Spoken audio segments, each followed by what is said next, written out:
You walk through the town and you try and find me Muslims with non-Muslims. And there is no integration, and I challenge any journalist, come to Luton and find me Muslims with non-Muslims. My name's Taj Ali, I'm a working class journalist from Luton, and I don't recognise this man's portrayal at all. People like Tommy tell you that Muslims, migrants and now asylum seekers are the source of your problems. They're being brought into our country, the safety of your families are at risk.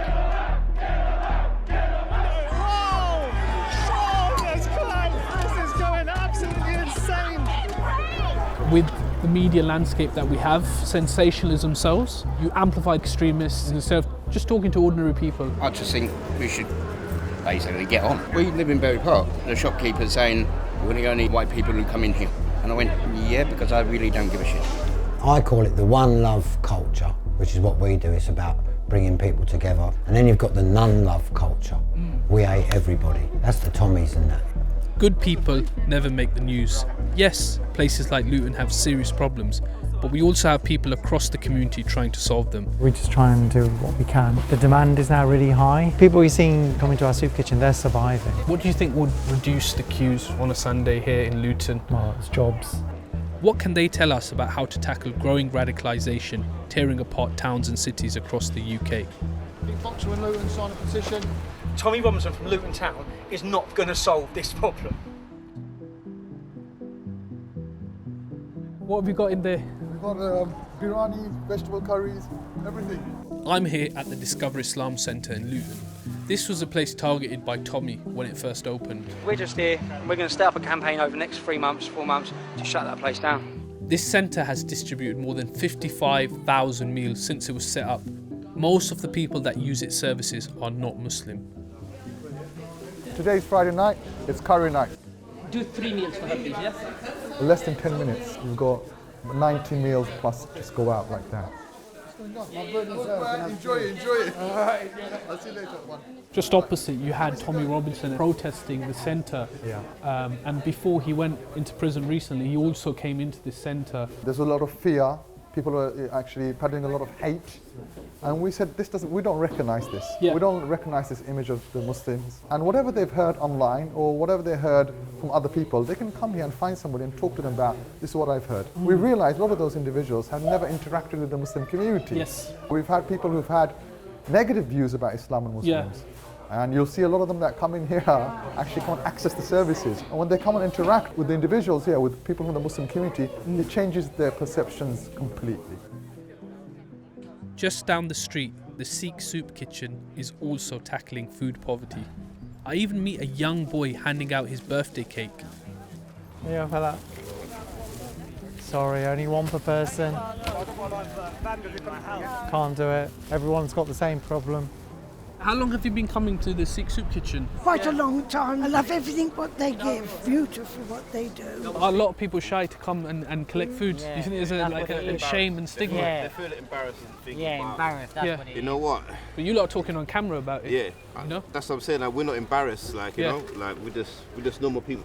Private renting is so high, so that's why we can't afford it. When back in the days you could afford it, but now you can even get a shed house is so expensive even to get nowadays that. It's you know, like £600 for just a room. Yeah. When you go now in the shops, what you've got in your pocket is not enough to buy what's in the shop. Cake's just here, fella. I've always seen that all communities in Luton have always come together, not known it to be any different. Which is a narrative you don't often hear in a lot of our media. Like many working class towns, Luton once had many thriving industries, and they employed many immigrants like my dad. Muslim communities also suffered the consequences of deindustrialisation, but we've never been considered left behind. Keep Boxer in Luton, sign a petition, keep Boxer in Luton. I love one. Oh, thank you so much. I used to work for them. I know, so many people did. Thank you so much. Keep Boxer in Luton. This is what most people care about. They care about bread and butter issues. They don't care about the culture wars. The closures will lead to 320 million loss to Luton economy every year.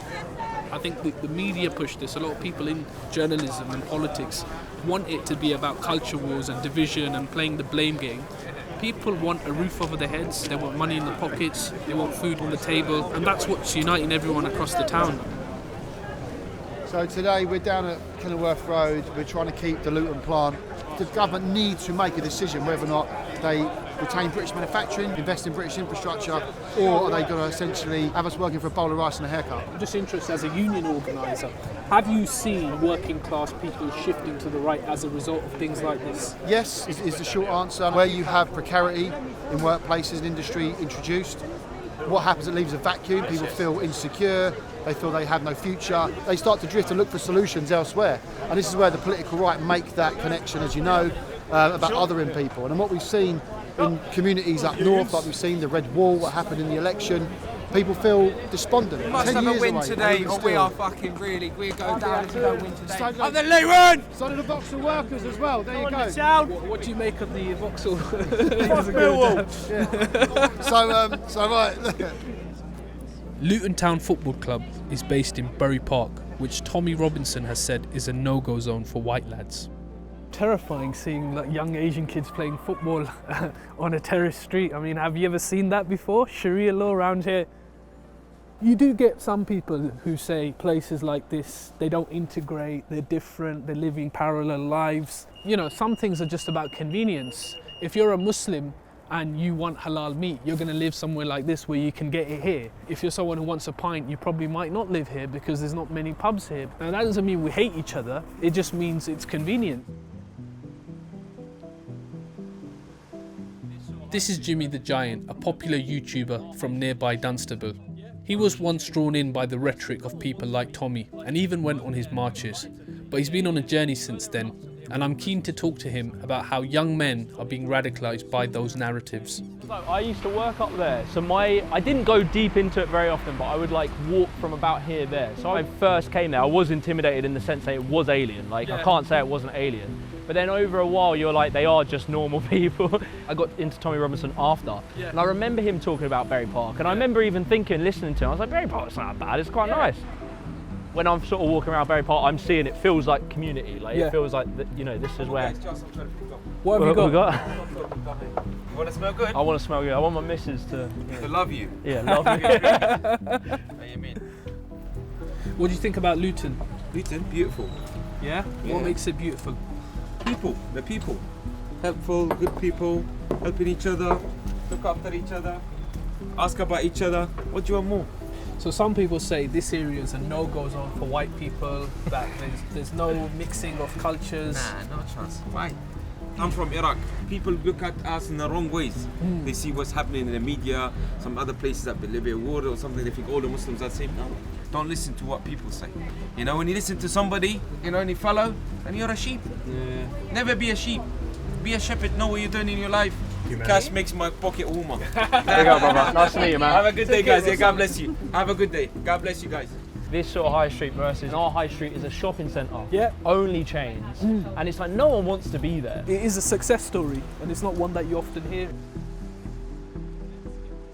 I have like kind of a mixed affinity to Luton, where there's obviously problems, like there's obviously poverty and there's obviously the problems that come from poverty. For us, I remember being told at the age of 11, you can't go into the town centre because the EDL are in town. So that shaped us, this sense that there's a group of people that hate us, there's a group of people that don't like us because we're Muslim. I guess I would have liked to see a bit more mixing between different communities. I got a bit of that at the Sixth Form College. Yeah. But do you think that's what might have driven you towards Tommy Robinson, in the sense that you know of Muslims, but you've not really got to know them? But they'd sell you it more on like Islam as an ideology. So it wasn't necessarily Muslims about it, but there's problematic ideologies, like the ones that you don't see. And like obviously there is extremism, but there's extremism in all.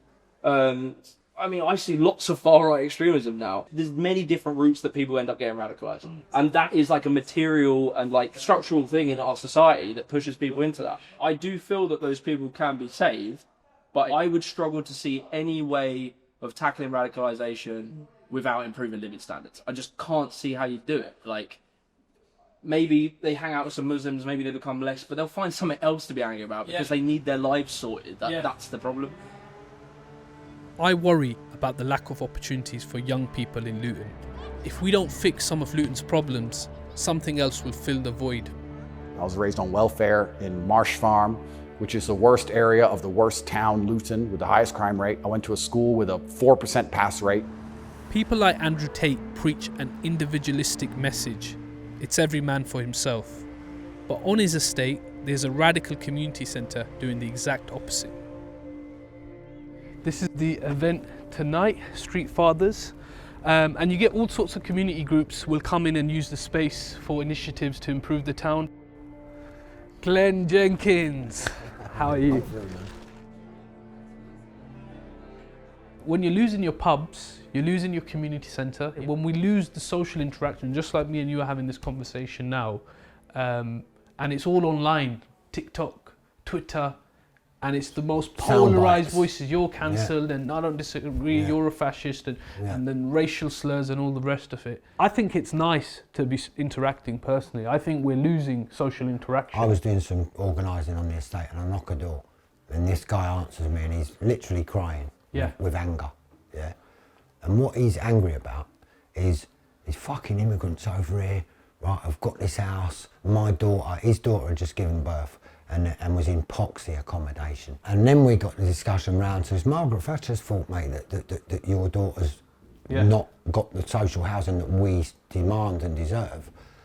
And I was able to bring him down. Tommy Robinson's in his head. Yeah. Muslims. But how many people are doing what you did, knocking on doors on a council estate? That's why I make the case for popular assembly. Yeah. No people are doing it. That seems like the solution to tackling the far right. And I'm seeing efforts to tackle the far right, which are basically helping them. You're a Nazi party, you're voting for fascists, it didn't work in America, it didn't work in Germany. I'm very frustrated with it because nobody, there are going to be people that you can probably never win over who hate my guts. But I reckon there's a big proportion of those people that if we sat down, we would find we have a lot in common. It's always, there is a legitimate grievance around housing or jobs or the decline of your high street. And then you get the thing attached to it, the anti-immigrant sentiment and things like that. Chatting with Glenn got me thinking. Yes, Luton has serious issues. Poverty, extremism, crime. But Luton also has fantastic community spirit. Good evening. It's nice to see the diversity inside of here because when a life is taken, it affects everybody. It goes past demographics. Downstairs, I see the community coming together, Muslim and non-Muslim, all faiths and none, to tackle knife crime. Because as people often tell me, the children are lost. And I say, yes, they're lost, but who's lost them? Money can't lose itself. It has to fall out of your pocket. Tomorrow, we'll come together to tackle another issue. But in Luton, we're always coming together. And it's time for man them to stand up and play our role, fulfill our duty.